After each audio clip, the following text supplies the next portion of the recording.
Mesdames, Mesdemoiselles et Messieurs, chers abonnés de ma chaîne YouTube, tout en vous présentant des excuses pour quelques petits retards, sachant que je suis sur ma dernière ligne droite avant les vacances, eh bien, veuillez donc m'excuser toujours de quelques petits retards que je peux avoir par rapport aux bouchons, par rapport aussi au travail que je suis obligé d'abattre en plein été, quand certains de mes collaborateurs, certains de mes collègues ne sont plus là, eh bien, ça devient encore beaucoup plus harassant.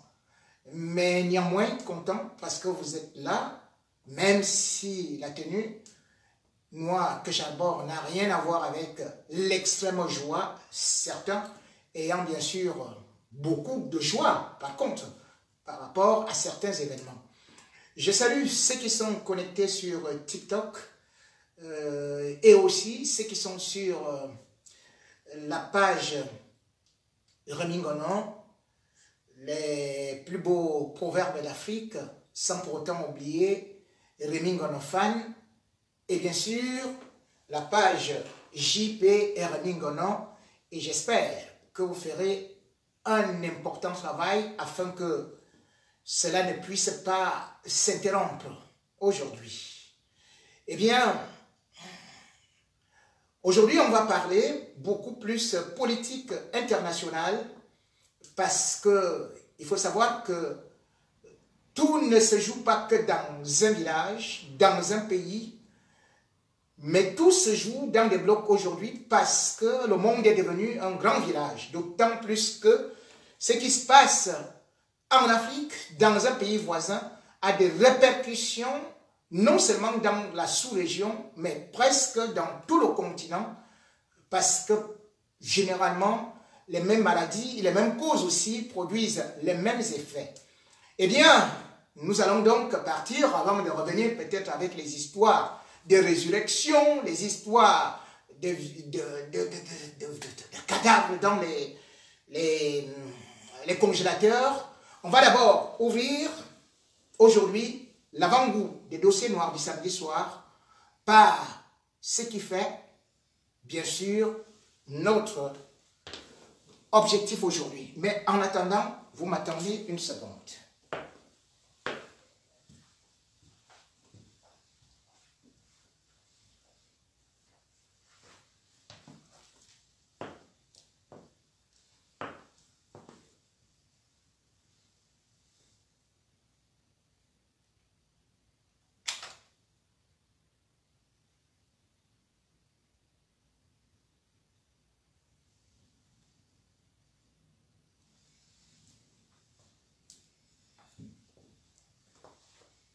Incroyable.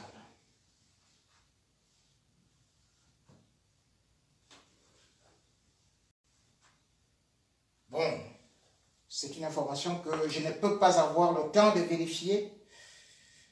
Vu l'urgence, je ne peux pas avoir le temps de vérifier cette information.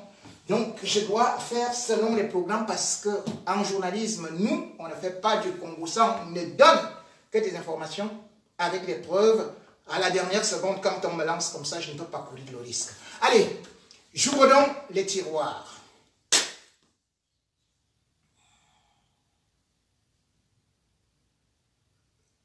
Gouverner, c'est prévoir. C'est Émile Souriant qui le disait. Bazoum et boum et toum. C'est le grand zoom. L'avait-il prévu? Ce boom, ce surboom, ce coup d'État qui est arrivé à la vitesse d'un éclair, autant pour moi,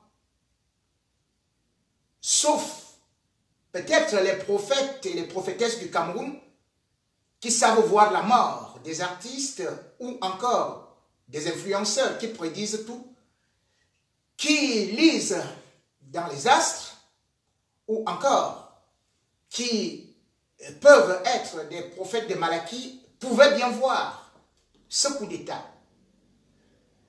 Tellement tout était calme au Niger, tellement on applaudissait le Niger par rapport à sa transition démocratique avec le départ d'Issoufou, et puis Mohamed Bazoum, à sa suite, élu démocratiquement, que nous sommes venus nous-mêmes dire l'Afrique connaissait enfin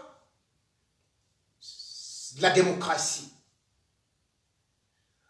Malheureusement, la nuit est retombée sur cette démocratie, puisque,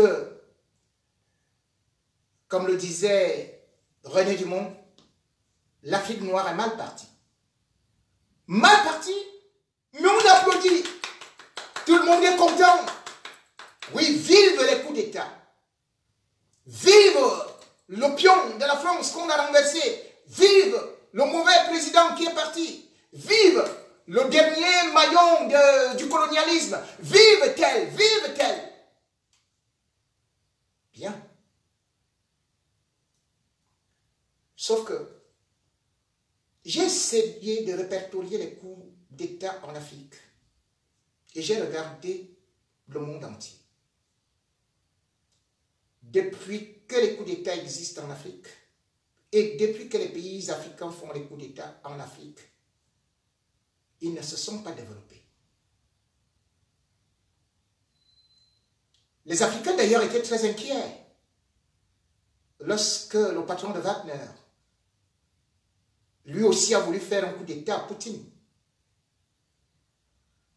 Mais ce sont les mêmes Africains aussi qui applaudissent des coups d'État en Afrique. Oui, l'Afrique a parfois des mauvais dirigeants. Oui, l'Afrique a des subalternes, voire des valets, des vassaux de l'Occident. Mais alors, à quoi serviront finalement les élections? Abandonnons les élections, prenons les armes, et l'homme le plus fort prend le pouvoir. Et boum, boum, boum, boum, boum, boum, boum, faisons le coup d'État, coup d'État, coup d'État, coup d'État. Bon, je cherche combien il y en a en France. Je cherche combien il y en a en Allemagne. Je cherche combien il y en a aux États-Unis ou en Russie. Je cherche combien il y en a au Japon. Je cherche combien il y en a dans des pays développés. Je n'en trouve pas. Beaucoup. Mais applaudissons pour les coups d'État. Applaudissons pour les coups d'État. Je peux vous dire, honnêtement, je peux être attristé. Attristé et en même temps, je comprends beaucoup qui peuvent danser, tellement les chefs d'État africains déçoivent. Tellement les chefs d'État africains ne connaissent pas ce qu'on appelle la souveraineté. Tellement les chefs d'État africains ne connaissent pas ce que veut dire gouverner, qui est prévoir. Tellement les chefs d'État africains ne travaillent pas pour les leurs. Mais pour l'heure, celui qui a été renversé a été élu, veuillez m'excuser, je crois encore que c'est les mêmes individus que je vais d'ailleurs essayer de bloquer dans quelques instants, parce que ça commence à trop faire. Mais celui qui, je le dis, a été renversé, n'est arrivé au pouvoir qu'en 2021. A-t-on eu le temps de le juger? Peut-on établir son bilan? Au bout d'un an et demi de pouvoir, difficile à le dire, lorsqu'on sait que beaucoup d'Africains également défendent les dictateurs qui sont là depuis 30 ans, 35 ans, 41 ans. Mais les mêmes panafricanistes qui veulent le changement sont aussi ceux-là qui, parfois, vous disent non, on préfère tel homme fort. Pour arriver au cas de Mohamed Bazoum, avant de voir les conséquences Rappelons d'abord ce qui s'est passé, à savoir que, bien évidemment,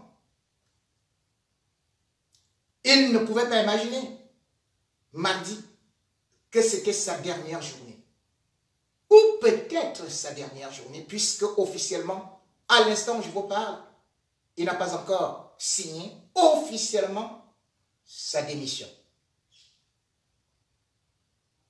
Il est encore retenu dans le palais. Mardi, c'est une cérémonie qu'il a présidée à l'hôtel Bravia.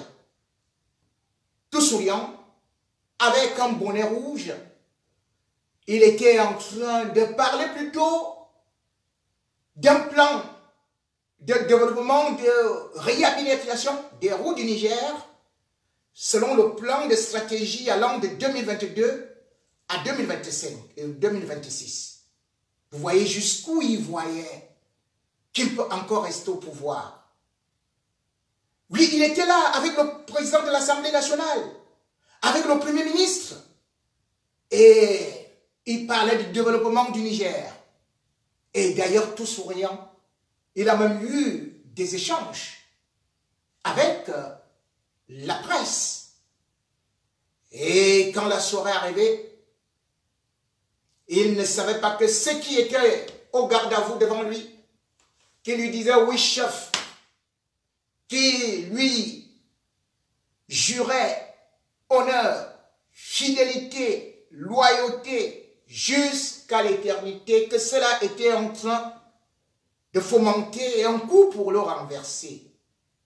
Il y a 5 heures, il était déjà encerclé par son propre chef de sécurité, le patron de la garde présidentielle, en la personne du général Tchani. Et puis, tout est allé progressivement. Progressivement, même si Niamey était encore calme. Et un dernier sursaut, puisque par la suite, on a appris que les forces armées nationales, les femmes, n'étaient pas d'accord avec la garde présidentielle et les autres forces de sécurité et de défense, qui d'ailleurs sont partis des régions comme Dosso pour venir vers la capitale en renfort au chef d'État démocratiquement élu. Mais finalement, bien qu'étant encerclés, eh bien, la garde présidentielle n'a pas lâché. Les négociations ont été entreprises, non seulement par les Occidentaux, mais aussi par d'autres dirigeants africains, dont ceux de la CEDEAO, et bien sûr aussi l'ancien président nigérien Issoufou. Mais tout ça, on s'en fout. Et puis, on tourne le foufou. Bazoum était presque cuit.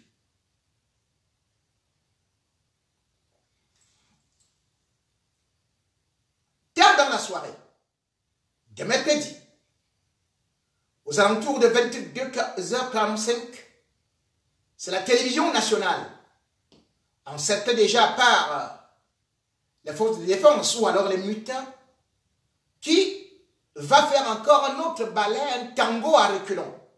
Avec d'abord un communiqué lu par le président, c'est-à-dire que les membres des partis au pouvoir, qui vont confirmer que bel et bien le président Bazoum est encerclé, retenu en otage par la garde présidentielle, de même que son ministre de l'Intérieur, qui est en même temps, ou plutôt qui était en même temps, ministre de la Défense par intérim. Pas besoin de prendre tout le monde, pas besoin d'un coup de feu, presque tout était déjà réglé. L'armée qui prétendait ou qui envisageait faire un assaut ne pouvait plus le faire. De toutes les façons, il devait avoir beaucoup de dégâts. Des dégâts matériels et des dégâts humains.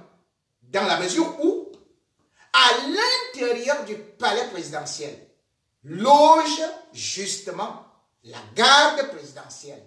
À l'intérieur du palais présidentiel, loge justement aussi le général qui, selon les informations qui nous sont parvenues, était juste à la défensive parce que conscient que Bazoum était sur le point de le remercier, de le relever de ses fonctions qu'il occupait depuis 2011 du temps d'Issoufou. Il a donc anticipé, comme bien évidemment le pouvoir est sucré en Afrique, on n'est jamais retraité. Peut-être aussi c'est là-bas la qualité de Paul Biya de n'est jamais envoyé un général à la retraite, mais plutôt en deuxième section, que va manger là-bas calmement, zéro coup d'État. Sauf que, bien évidemment, lui aussi logeait dans le même palais, avec son épouse, et même 5, voire 6 enfants. Donc, la dernière peut encore avoir 12 ans. Il fallait donc éviter l'effusion de sang, puisque s'il attaquait frontalement, lui également et les familles des autres membres de la garde présidentielle étaient en danger. D'ailleurs, au début, il n'avait pas avec lui tout l'effectif de la garde présidentielle. Certains disant qu'il n'est pas prêt de mourir pour lui. Mais au fil du temps, l'appétit venant en mangeant, et bien évidemment, content comme ceux qui, les autres, ont réussi à prendre le pouvoir et sont maintenant devenus présidents, eh bien, les militaires ont réfléchi, les gendarmes ont réfléchi, les policiers ont réfléchi pour dire, mais bon sang, pourquoi on doit se battre? Pourquoi on doit verser le sang? Entendons-nous? Après, on se partage le gâteau, les civils là. Mettons-les un peu de côté. Vous regardez ce qui se passe un peu partout pour que nous également, nous puissions arriver au pouvoir. L'entente étant faite, le communiqué de ce qu'on va appeler le Conseil national pour la sauvegarde de la patrie sera lu, bien sûr, par le major-colonel Abdourahmane, au niveau de la télévision du Sahel, la télévision nationale. À partir de cet instant, les décisions étaient prises, telles que fermeture des frontières terrestres aériennes, le couvre-feu instauré de 22 h à 5 h du matin, la dissolution de toutes les institutions, et bien la destitution de tous les ministres remplacés par les secrétaires généraux, et patatras. Le Niger venait de consommer pratiquement un coup d'État, même si il existe encore quelques résistants, mais pour combien de temps? Mais cependant, on devait quand même relever beaucoup d'erreurs aussi, qui ont été faites par Bazoum dans ce coup d'État. Bien sûr que vous me direz qu'il ne pouvait pas parer à ce coup d'État, puisque c'est sa propre garde, à l'instar de Doumbouya, qui avait aussi surpris Alpha Condé. Quand c'est toi-même ton cuisinier qui te donne du poison, il est difficile d'échapper. C'est donc celui qui était chargé plutôt de sa sécurité qui a décidé de le destituer. À partir de cet instant, qu'est-ce qu'il y avait à faire? Mais cependant, il y a quand même un certain nombre de choses qui devraient être notées. À savoir que le premier président, Issoufou, que j'ai d'ailleurs rencontré. Parce que le Niger, c'est un pays où j'ai eu à y être accueilli. J'étais à la présidence. J'ai rencontré toutes ces autorités et même des responsables de l'armée. Mais j'ai quand même constaté une certaine continuité qui m'interpellait. Première des choses, j'ai constaté que certains qui étaient impliqués dans les coups d'État étaient encore en fonction, même s'ils étaient un peu loin du palais. Le Niger n'a pas connu un coup d'État. Il a commencé avec les coups d'État en 1974. Et le dernier, c'était en 2010, pour dire coup d'État réussi. Puisque d'ailleurs Bazoum a échappé au premier coup d'État 2 jours même avant de prendre son pouvoir. Juste, il venait d'être élu, lorsqu'il y avait déjà un premier coup d'État. Nous étions alors, justement, en mars 2021. Et d'ailleurs, aussi en 2022, encore en mars, Bazoum a encore fait face à une autre tentative de coup d'État. 2 déjà. À partir de là, il pouvait s'attendre à tout moment d'avoir des soldats qui vont se retourner contre lui, même comme il a créé au sein de la garde présidentielle sa garde rapprochée. Mais cette garde rapprochée, comme je le dis une fois de plus, il a, au sein de la garde présidentielle, conservé ceux-là qui sont là depuis très très longtemps. Par exemple, c'est Issoufou, le président sortant, qui avait nommé Tchani déjà comme le patron de la garde présidentielle. Il est parti, il a laissé là. Et même quand on voit la structure du gouvernement, on croirait que, et d'ailleurs c'est ce que beaucoup de Nigériens voient, des hommes en tenue disaient que c'est toujours Issoufou qui continue à diriger le pays. Puisque même le directeur des campagnes de Mohamed Bazoum, c'est le fils d'Issoufou qui par la suite a été promu ministre du pétrole. Et qui ces derniers temps, selon les bruits de couloir, on disait qu'il pourrait être le successeur de Bazoum comme futur président. Et quand on essaye encore d'aller un peu plus loin, on se rend compte que c'est le directeur de cabinet d'Issoufou qui devient premier ministre de Bazoum. Et là, on s'est dit, il y a quelque chose qui n'a pas bien marché. Parce que, quel que soit le chef d'État, lorsqu'il s'installe, même Ali Bongo, il a d'abord écarté ceux qui étaient près de son propre père, Omar Bongo. Lorsqu'on voit par exemple même au niveau du Togo, Faure Gnassingbé, bien qu'étant également arrivé là par le coup d'État, a même balayé même les femmes de son père. Il est resté avec quelques éléments, un peu éloignés, mais avec la maturité, bam.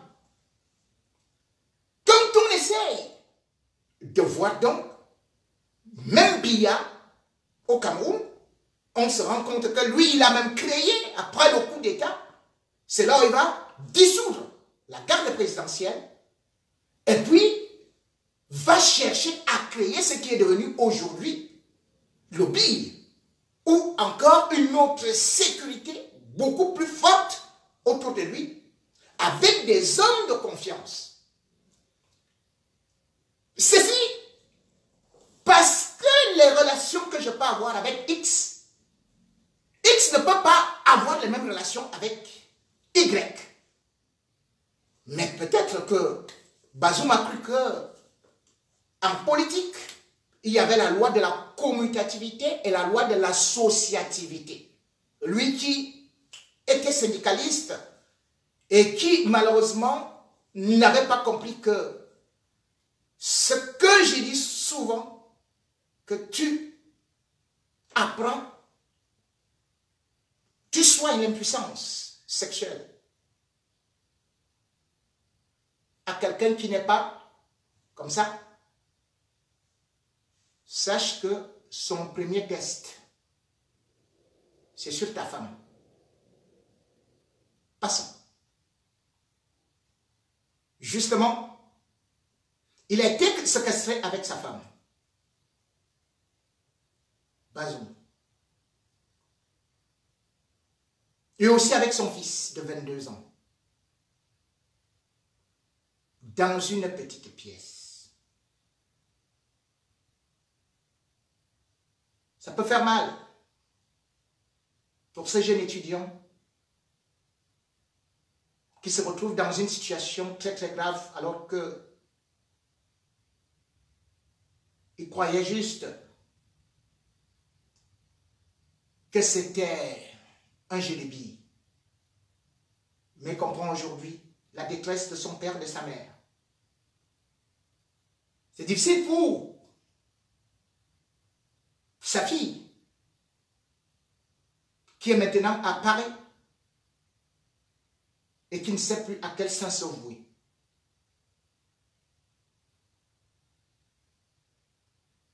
Parce que je connais ces gens.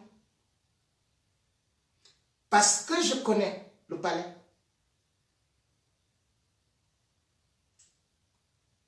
Par solidarité, je transmets à cela beaucoup de courage.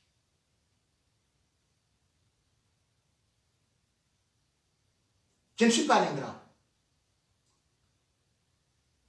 Et au-delà de ça, même étant journaliste, il faut toujours analyser des vraies situations. J'ai vu ce palais-là. Et je suis quand même inquiet. Parce que Bazoum aurait pu me mettre tué.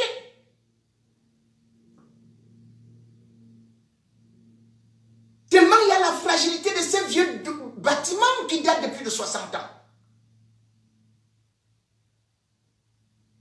Quand on voit d'autres palais présidentiels, oui, le Niger, ce n'est pas un pays très riche. Mais ce palais-là n'a même pas ce qu'un palais présidentiel a en première position. À savoir un bunker. Zéro bunker. Zéro porte blindée. On entre comme dans une cathédrale, dans une épicerie. On ressort comme on veut. Même s'il y a le contrôle là. Comment est-ce qu'un chef d'État peut être aussi exposé? Et pourtant, en 2017, Issoufou avait annoncé la construction d'un nouveau palais présidentiel.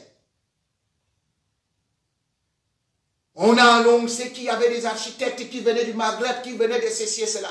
Où est parti ce projet-là? Rien. En 2018, on a encore dit que puisque le palais présidentiel de Niamey est déjà trop vieux, on va le refaire. On va le refaire à 14 milliards. Je ne sais pas si les fonds ont été débloqués. Mais moi, je suis arrivé là-bas, je n'ai rien vu de refait. Ou plutôt, si ça a été fait, ça a été mal fait dans la mesure où, sans un bunker, pour sécuriser une famille présidentielle, ce n'est pas un palais présidentiel. Cela veut dire, n'importe qui peut se lever et faire un coup d'État. À tout moment, il faut être courageux pour être président au Niger. Si on est civil, et même si on est armé, un homme en tenue, il faut être courageux dans ces conditions-là. Il faut être courageux. Parce qu'en même temps, vous logez avec les gars de la garde présidentielle, là, à l'intérieur.